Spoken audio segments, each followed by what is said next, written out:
Hey everyone, welcome to the Movie Throne. I'm your host, the one and only King Kansas Casey, whatever you want to call me, under the sun. I'm here to bring you a Theater 31 movie review. As you can see over my right shoulder, you can see Peanut Butter Falcon. I'm here to do a movie review on Peanut Butter Falcon. But like always, let me give you some information on the film itself. So Peanut Butter Falcon, it was released in the United States or North America on August 9, 2019. It was directed by Tyler Nielsen and Michael Schwartz. It's about an hour and maybe 27 minutes long, guys. It stars Bruce Dern, John Bernthal, Shia LaBeouf, Dakota Johnson, Zack Gottsagen, Thomas Hayden Church, and John Hawkes. And it has, some cameos by a couple of wrestlers there. I won't ruin it completely for you so you guys can get a little kick out of it. 2 cameos by 2 wrestlers, which was kind of unique. Yeah, so I've been waiting for this film. I finally picked it up on Blu-ray. I got my copy. So I finally seen it. And I can honestly tell you, watch the damn thing.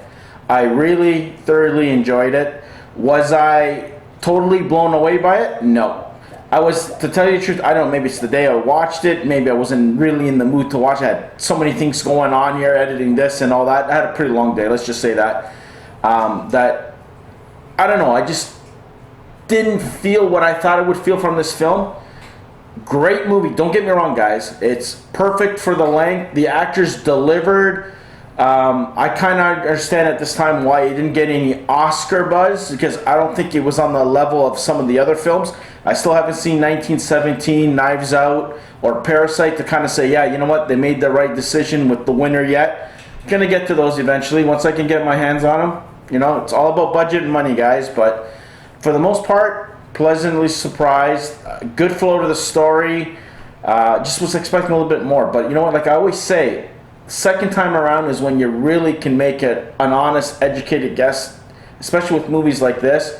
Don't forget, my expectations for this film was probably high up. Maybe that's why I was felt a little bit disappointed at times, because I just wanted more from the film.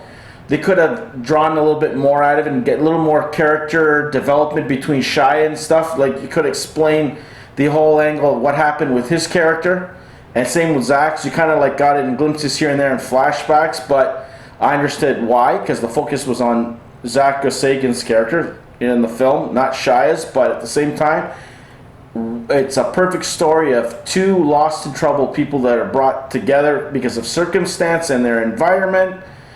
They grow close to each other. Both have suffered some sort of either tragic loss or traumatic events in their lives. Zack's character being, with Down syndrome, being teased, tormented, and shit like that, and felt like he wasn't wanted. He was kind of sent somewhere to live, like an old retirement home.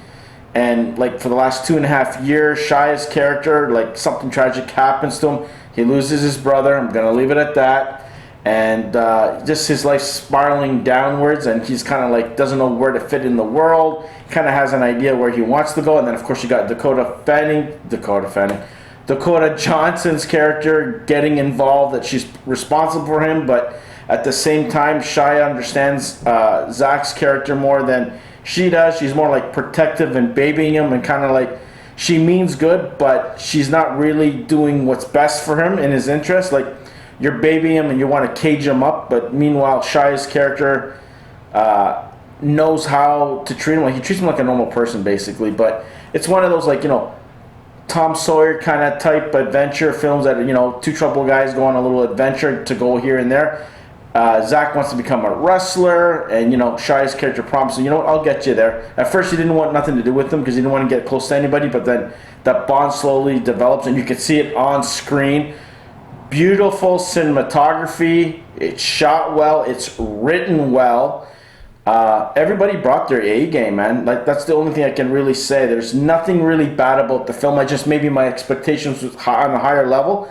I'm gonna actually watch this thing again, and then who knows? You might see it in one of my recommendation films or reviews down the road, perhaps in the next year or so. Maybe I have to watch it a couple more times to kind of let it soak in, or be in a better frame of mind, with nothing on my mind kind of thing to really enjoy it. But I highly recommend it, and I really like it. So I give it a thumbs up. Go check it out for yourselves. Pick up the Blu-ray. like I did. I know it's hard to find the store shelves here. If you can buy it online, grab it, watch it. It is one of those films. It's only an hour and a half, not too long, just right. It's a good story, you know. Is it one of the better films I've seen in the year? I'm going to say no, 100% not. But it is one of my favorites. I'll leave it at that, because anything Shia, he really brought it. Everybody brought it. Let's just say that. So there you go, guys. That is my thoughts on the Peanut Butter Falcon, starring Shia Labeouf, Dakota Johnson, and Zack.